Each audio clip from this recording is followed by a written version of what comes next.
Hi everyone and good evening. So today we are going to solve another matrix operation. So for today's activity, the activity was divided into four categories.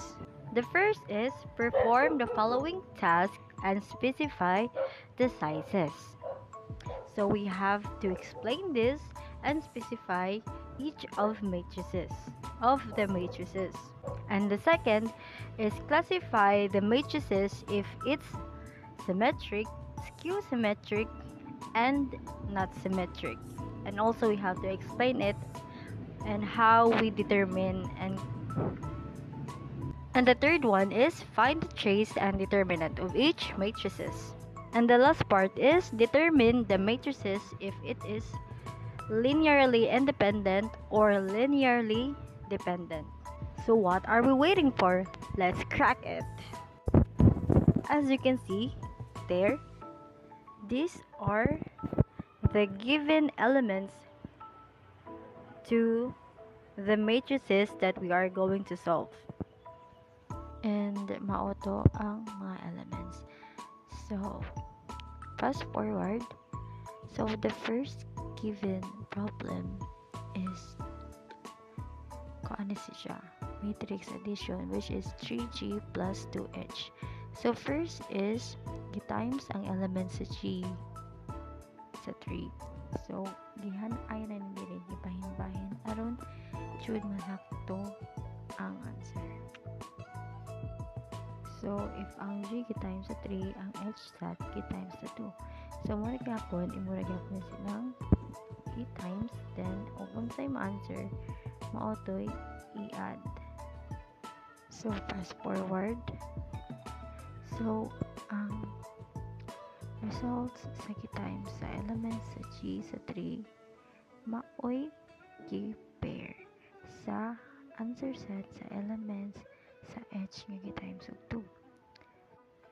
Then after pairing, so mo na to mag-solve na ka i-plus, then mao na ni ang mga results. And also, dili jud nato pwede kalimtan ang size. And that's for matrix addition number 1. Even problem number 2, which is matrix multiplication, you just have to simply pair them as always. So sa rules of multiplication is mauni ang row by column. If same ang number sa row ug sa column, pwede ni sila ma-times. And after pairing, mao gyapon i-times sila. And after that, you will have the results. And that's for matrix multiplication. And also don't forget the size. And then for number 3 is we have matrix subtraction.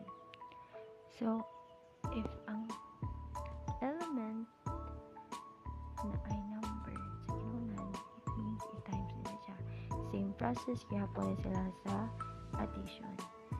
So, first is imo sa i-times ang element sa F. And then after nimo times na makuha ang result. Ang result sa element sa F i-minus sa element sa E. So, i-distribute sa usa. And then, i-copy. Tapos, imo silang i-solve. So, mauling imo silang ipang-minus. And then, after sa tanan, makuha na ang result. And also indicate the size of the matrix.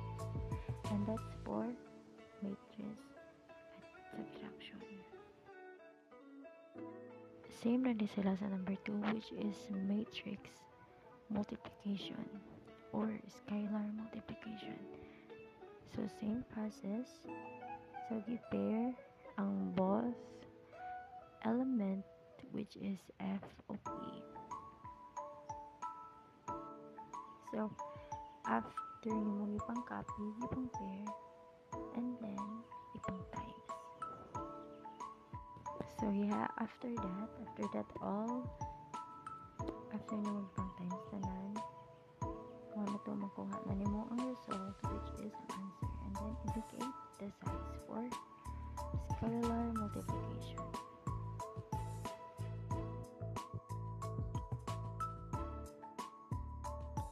And then for the 5, this is matrix addition. So as you can see, sa pag-pair, dili sila mapahin because the size aren't the same. So this problem set is dili maka-add. So we just have to put this sentence to avoid mistakes. And that's for number 5.